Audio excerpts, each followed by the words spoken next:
Hello,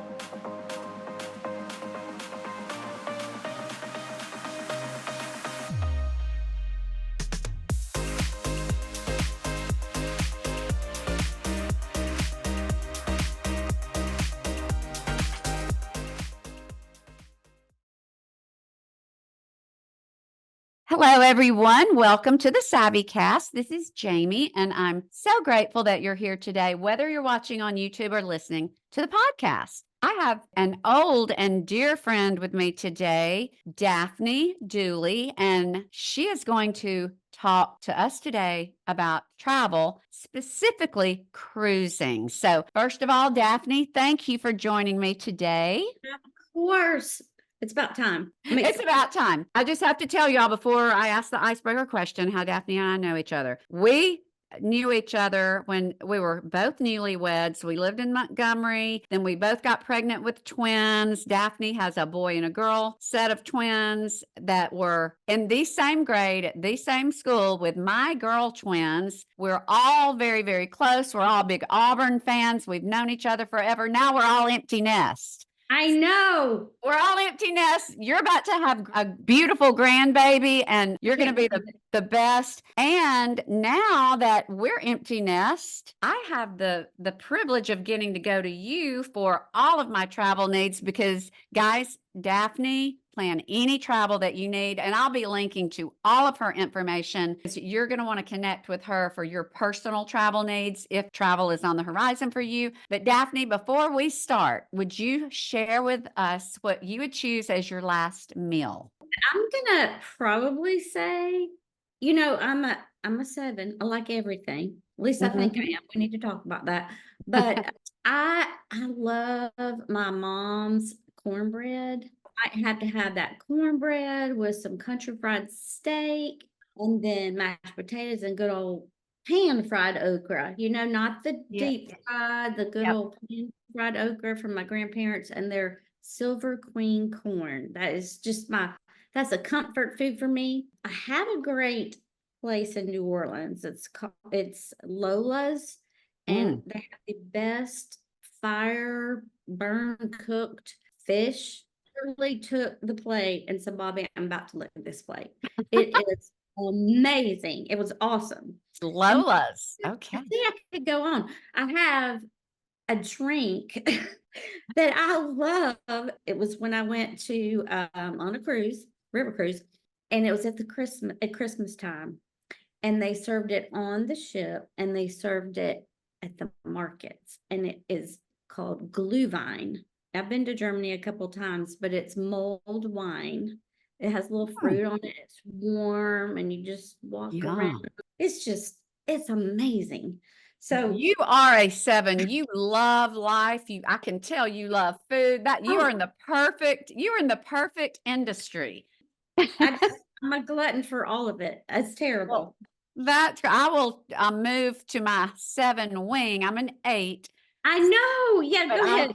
I'll move over to my 7 wing, which is coming out as I'm empty nest. And I just want to let everyone know why I asked you to be on first to specifically talk about cruising. You invited us to a seminar wine tasting where we talked about cruising. It was a Viking specific talk. And I left saying, we're going to cruise. And there's so many different things that I think other people maybe who are like us, they're new to cruising, would want to know. So I want you to share all that with us today. And I specifically want to river cruise. I don't want to be out in the big blue. I want to be close to the shore. So Dafney, just start by breaking things down for everyone as far as cruising, and maybe start with the types. First of all, we've got to address why you don't want to go on an ocean cruise another time. I've got to tell you some things about that. Really, the main reason I say there's a few reasons why people want to take a cruise. Okay, it's really the convenience of it. It's kind of like a turnkey situation. You've got everything you need. And my personal reason is you get to go all kinds of places in a short amount of time. If you want, it can be very long if you want. We have world cruises, people. I've got somebody wanting to do one right now, and you can go in any different style you want. But you go places, you get to see places, you only have to unpack once. And I'm loving that Love so much. that. Instead of a destination, pick up, go, pick up, go, pick up, go, unpack, unpack. And so I love to have my stuff all out. So that's Mm. a really good reason. It's efficient. It's efficient way to travel. You don't, it could take a long time to see one destination come home, one destination come home. You can see 4 or 5 countries on a cruise. And so people love that. With a cruise, you can have moderate or mainstream contemporary lines, which are attractive to people, either some with budget, have a smaller, maybe moderate budget. And then you can go all the way from, you can get on a cruise for $1,000, but Mhm. you can go as far as 50,000. I mean, there's Mm. everything in between. Yeah. Okay. It just depends. It's a personal preference. When I speak to my clients, I kind of interview them a little bit. Well, we get to know each other, which I Mhm. enjoy that. You find out kind of their travel style. And that's what we do. We help people find the best fit for them, whether it be a cruise or land, because I do is just as much land as I do cruise. That's my job. So I help find your style. And then there are, I would say, 2 major types of cruises and what people think of. And that's your ocean liners or your big ships. They go really big, and then they go smaller and smaller and smaller. And then you have your river cruises, which I love. I mean, I love them so much. So Mhm. I can talk to you about those all day long. And what I would say is we help you find that style. Okay, Mhm. try to help you find the match. Whatever cruise line it is, whether it's a Viking or if it's, they do ocean too. So that's what we try to do, is find your style. So what do most people think of when they think of a cruise, Jamie? What do you think they think of? Well, they just think of being on the water. I used to think of cruising as ocean cruising, and I would never, ever, ever get on one of those. Then I heard about river cruises and thought that is my style. You can see the shore, you get to go into the city, it's not just ports. So it was really something that struck me as far as my travel style, that I think river cruising would be the way I would want to go. Well, you're making leaps and bounds, Jamie, in your travel. Now Basically, no travel to now I'm wanting to river cruise. Yeah.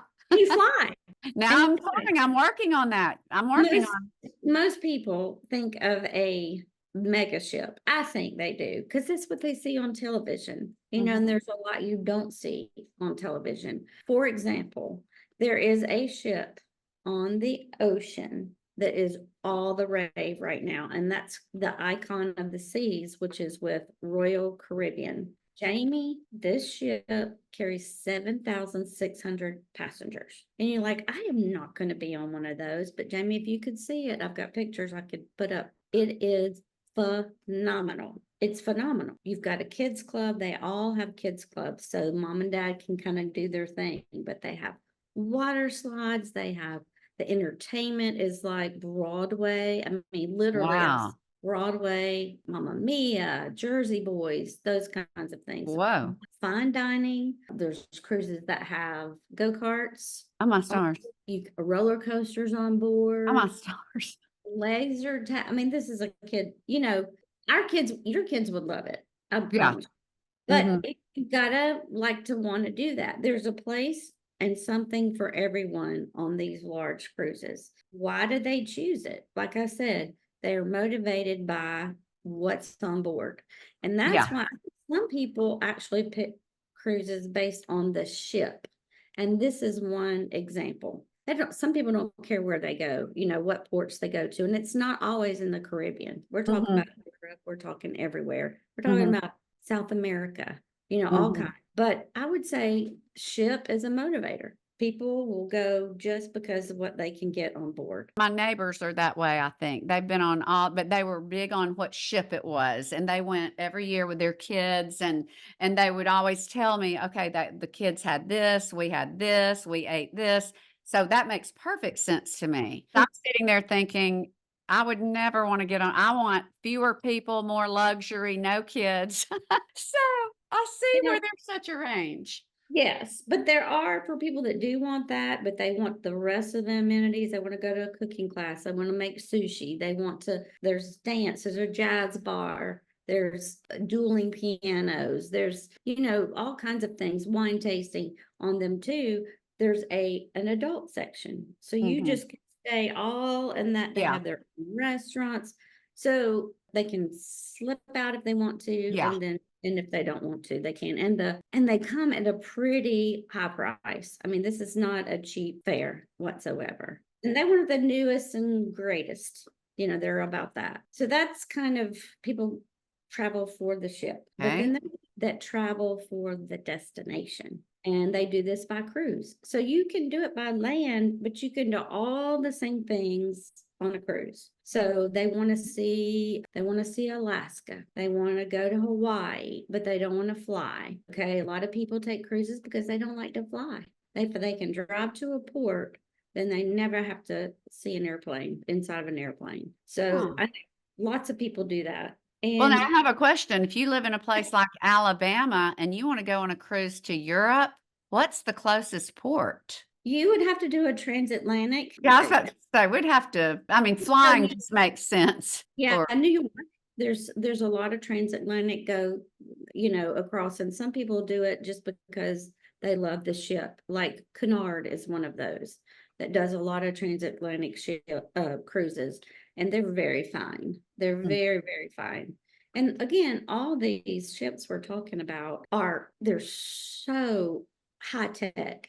So, they can handle anything. It's not like the olden days when they had ocean liners and they just super fast and they didn't have navigation and the technology. There are different ways to get to places. Like people go, maybe they'll fly a little place and then they'll go from that port to Europe or to say Mexico or South America. It's a destination. So I would say people go for Alaska, they go for Bermuda, they want to see the destination, they want to cruise around Australia, New Zealand. They want to be in that place. They want to see that destination. There are a lot of European countries people want to go just to see. And there are different experiences around those destinations too. Like in Alaska, you want to see the glaciers. That's on my bucket list. I want to see some glaciers.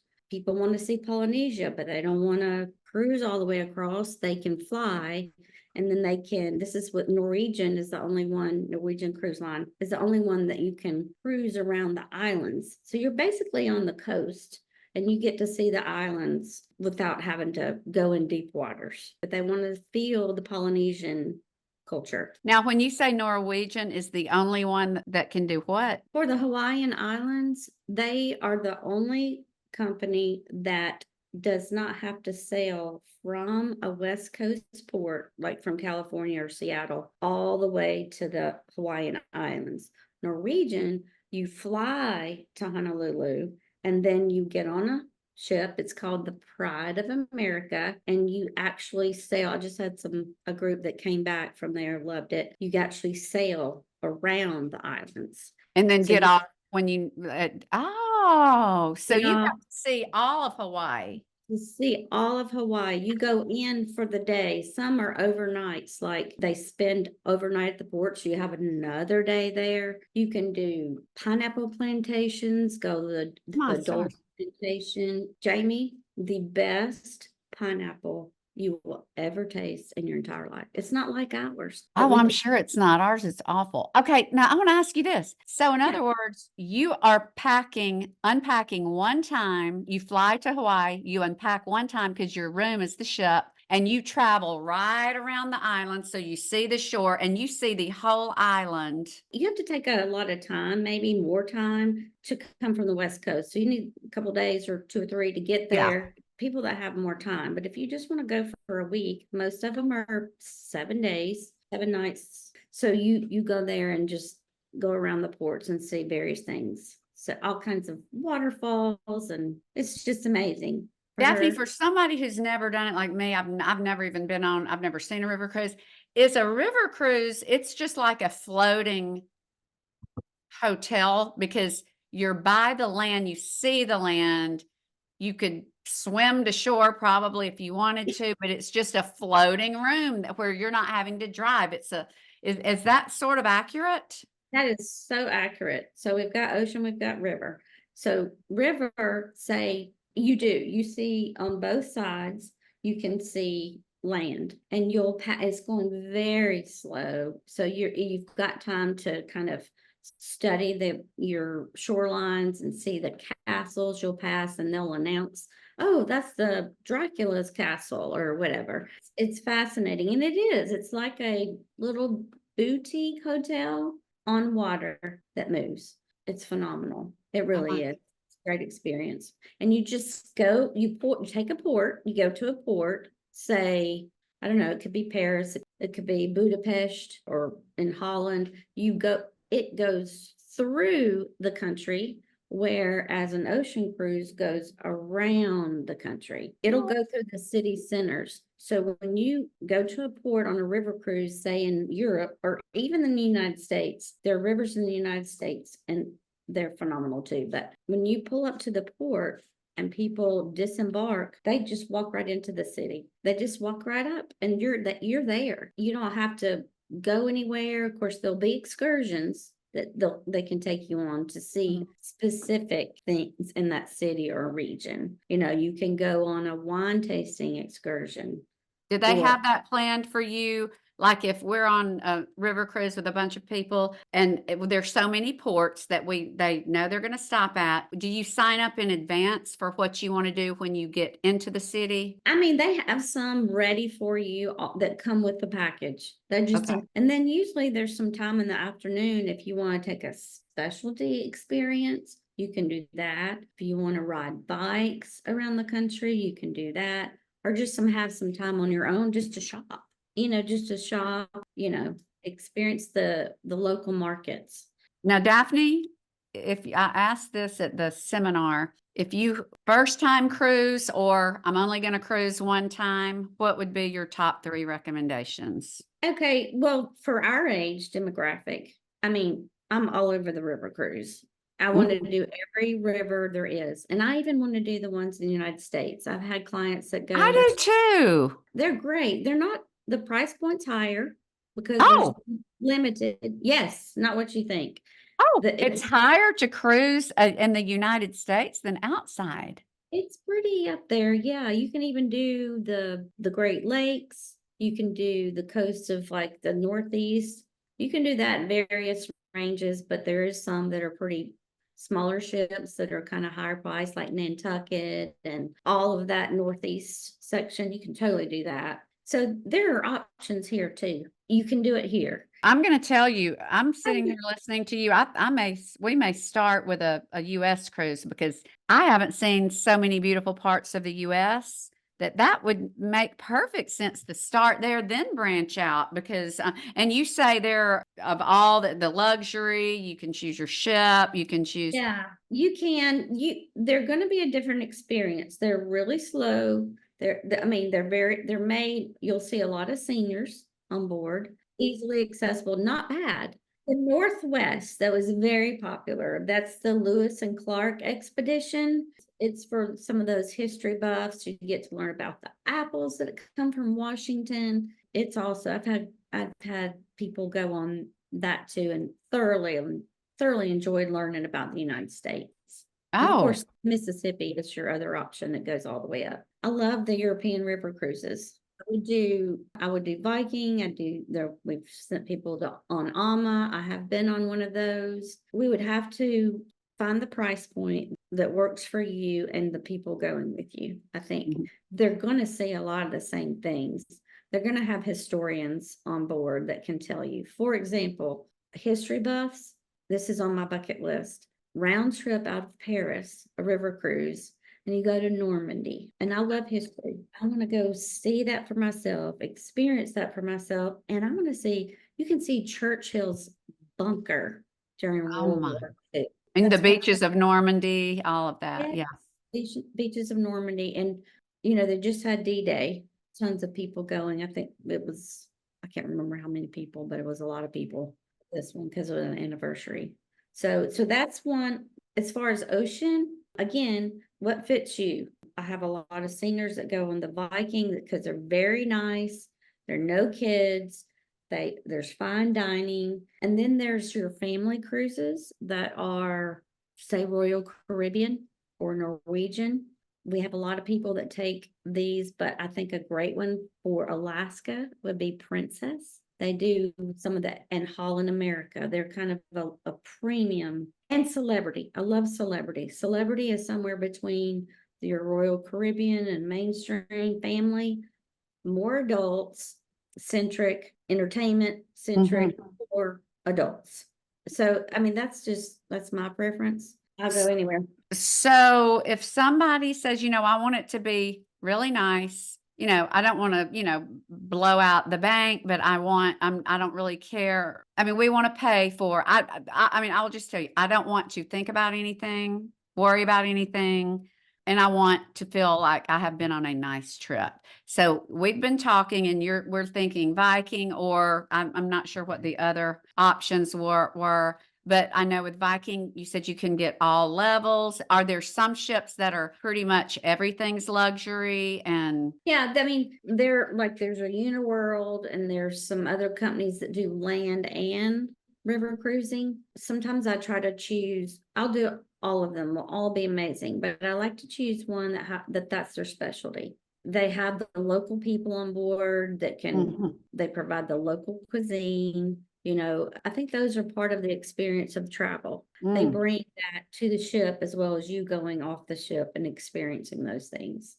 So that's part of the fit. Now, if somebody wants an incredible room, listen, I've seen some suites that are as plush as you can imagine. Okay. I mean, even on the ocean liners, there may be a little bit smaller ship, but say that you're 7 Seabourns, and they're so plush. They have the best pillows, the best mattresses, all the conveniences that you could ask for. So we can fit people on those. I would say don't spend more because of a name. Talk to your travel advisor, let them understand you, and then fit you to that cruise. Like I'm thinking of one river cruise right now that every room is different. It's ornate, a chandelier, it could be a different wall. It's all that, but the rooms are tiny, I think. So you just have to kind of go over that. And why do it yourself? I encourage people to call their travel advisors because they deal in it every day. Listen, the research, it takes time. And so it's pretty much, I mean, I don't charge anything extra. Most don't. And why not? The companies take care of us. So why not use a travel advisor? I think that's consideration. There's like a no-brainer to me. So Daphne, if someone, because I need to do this myself, just sit down with you and talk about what Zane and I want. So that's the first step. If somebody's thinking, because to try to cater even this podcast to all the many people listening or watching is impossible. If somebody says, okay, I'm going to kick the tires. So they call you or they email you, and then what happens? We get to know each other. And I want to find out where you're coming from. I want to know a little bit about you. You call me, get in touch with me. We'll have a quick chat. Give me some ideas on what you think you want to go. And then I'll use that information to place you in the right situation. Kind of have an idea on your budget is always helpful. People call them like, I want to go to wherever it is. And well, how much does it cost? They'll say, well, how much does that cost? Well, you can go there in all kinds of ways. That's what, well, how much does it cost to go to Ireland? Or how much does it cost to go? You can go in any fashion. Any amount price point that you can go. So that's my job, is to help you find that perfect fit for your trip. I'm sure that you can say, hey, if you want to use your credit card to get points, or I'll book it all. I mean, it can look many different ways. Many different ways. It's like a personality, really. It really is. Like I have clients, and you can see their personalities on Enneagram. They're very detailed. They want it in paper or electronically. They want every little detail. And there's others is like, well, that's fine. You just pick it out. That's kind of what we're for. And you don't have to decide. You don't have to look at a computer screen and go, well, that looks good, but is it really, and have to click. And plus you don't have an advocate. if it's not, something's not right, And that's what. Daphne, you've been on all these, you've been on all, and you are an advocate. That's what, and then if something goes wrong, we don't have to worry about it. You worry about it. No, we do that. We have connections, especially our company. We're kind of a heavy hitter in the business. Yeah, the company is. It's known by everybody in the business. And because we even have an umbrella company that's, to me, when we were looking to decide on what company we wanted to be a part of, they have the best technology, the best marketing, the best tools for us, and we can use those to help our clients, in so many different ways. That went into it. So being a heavy hitter, we can find all kinds of things. And then we can also advocate, like one person didn't get got sick, they had travel insurance, they couldn't get their refund back from the company. And I called every week until it was about 6 months, but I got it. It was a different company that we normally use, but you don't want to do that. That's not what you want to spend your time on. You also now know not to use that company again. Yeah. I mean, see, that's good. And how I don't want to be the person to find that out because I didn't go with somebody who knows all the different vendors, sort of like a wedding planner. Exactly. My wedding planner told me this year with the second child, this is who you want to cater. And I said, well, I want to interview. This is who you want to cater. And it's the best cater we've ever Exactly. had. So that's the same with you. We've had experience with different things and and we have connections. Like I had a couple that went for a graduation for their daughter. She graduated nursing school and they went to Cabo. I'll show them various different resorts and then kind of help them narrow it down. So if you're a planner yourself, you love to do the research, and boy, we have some of those too. That's awesome because we can talk about it together. Yeah. Everything that's great. You might want to consider this, this, and this. So it doesn't eliminate you altogether. You don't lose control. You know what I'm saying? Yes, yes, yes, yes. And some people want that. We were able to do some surprises for her because of our connections with that very, very, very, very nice resort, all inclusive in Cabo, that she had no idea about. It was a surprise. And then Daphne, what tips, like if somebody's thinking, ooh, I would love to surprise my wife, or I would love to surprise my husband or my kids, you can do that privately and then have it all. Okay. See, I think this is awesome. I love this. All kinds of things. We can have things wedding in their room. We can do all kinds of things. Like if it's a birthday, an anniversary, a honeymoon. I did so many honeymoons because of our kids and fraternities and sororities groups and all that. You learn a lot when you do so many of them. Well, Daphne, is there anything else that you want to toss out? You've sort of addressed the difference in river and ocean. I'm going to be talking to you about river. You basically are going to work with each person for what they want. Is there anything else that people need to think about, maybe even before they reach out to you or another travel agent, that might be helpful in making a seamless process? But I would say too, if you're going to call and talk to, and I hope you do call your travel advisor, make sure that you book early, because long are the days gone that you could maybe find a deal last minute. Okay. Maybe, somebody cancels and you can get on, but you want to book early. What's early? Early means there's nothing too early. I mean, you can book a year and a half out. Oh But my the goodness. great thing is we can walk for a cruise, we can price watch. Oh, so you Mhm. can book and you've got something down payment and you'll let us know if it drops. That just means you put a deposit down and it's generally small, and you've got your room, we've got your location, where you want on the ship, you want midship, you want 10th deck, whatever, or this could be in a land proposition too.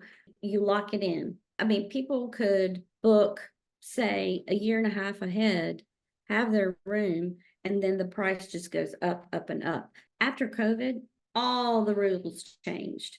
So Oh, people are wanting to travel, they're wanting to do multi-generational travel, they value their family, and a lot of group travel is going on. So mhm. at another time, who travels in groups? So I would I would say book early. Don't, you can change it. Here's a good thing. Once you decide, okay, I want to go on this cruise, I want to go on this ship, we've narrowed it down. If you want to change ships, we can change trip. We can move that deposit to another Okay. a destination or another ship. Does that make Okay. sense? So it sounds to me like you need to, like, I know for us, we need to go ahead and get something booked because you can talk about it, get ready to get ready, You can get ready to get Saying ready. says getting Exactly. ready to get ready. So this sort of gives you something to cling to and say, okay, whew, we got something booked, and we start look, and then conversation can flow after that. Things might change, might stay the same, but you have your place that you're going. That's right. And you find the best time for you, everybody involved. Get something on the books. It's not set in stone, just Right. it's not like, oh gosh, I'm done it. We can maneuver that. It's okay to do it. But well, I want to end with what's the best, because you've been on so many. What's the best, your favorite cruise, the best one you've ever been on? You know what I'm gonna say. I think I do. I love them all. I love them. I haven't been on one I don't like because there's something new all the time. And I do like having a variety of things to do. But I love history. I think it's my age. I love history. I love seeing, I like to learn. I like to learn. I feel like the best way for me to be immersive as far as a cruise goes is a river cruise. You've been on so many. What was your favorite? I'm about to do a Viking, hopefully soon. And then I really, before Viking, I liked Alma. It's a family-owned company, Alma Waterways, Mhm. and they have a way of, I don't know, they did the little things, Isn't that a boutique? That's a pretty Yeah, nice. both about their competitors, basically. Okay. But I know the president of the company. And so that's how I got involved with some of their ships. And probably my bucket list is the D-Day, which the Normandy beaches in Normandy. Paris. But I want to go to Portugal. You can go on the Nile River. You can go and see the pyramids. Wow. And you can do it by a slow, easy travel method, not Mhm. hectic. And I Yeah. think that's what I like too, you know, Yeah. not the hectic part. And then I don't have to travel in the bus far, Yeah. and they're experts that really know the area. I, Mhm. I want, again, to tell everyone you can find all of Daphne's contact info in the show notes. I'm going to have you back on to talk about some more things, but I would like regular listeners or viewers, send specific questions to Daphne, because this is such a big, broad topic that we would love to hear from you all for what specifically you would like for her to address. And then we'll jump back on. Daphne, I could walk to her house, so we can jump on anytime. It's super easy to jump back on. So really submit questions, and then you can also reach you directly. And I'll say if anybody's interested in being proactive and they want to, learn on their own, if they contact me, we've got a newsletter that's Mhm. destination centered, and we can sign you up for that. And we have weekly sales on my email list of promotions for land and cruise, Okay. luxury or not luxury. So there are a lot of ways you can learn on your own. So just being hooked up to an email service. I think So that's great. I love that. Well, Daphne, thank you. Thank you. Thank you. I'm more excited than ever. And to all watching and listening, until next time, you have a fabulous rest of your day. Hi, everyone. I hope you enjoyed this episode of the SavvyCast. If you'll take the time to rate, review, and subscribe on iTunes, that would mean so much. As always, thank you for listening and have a blessed day.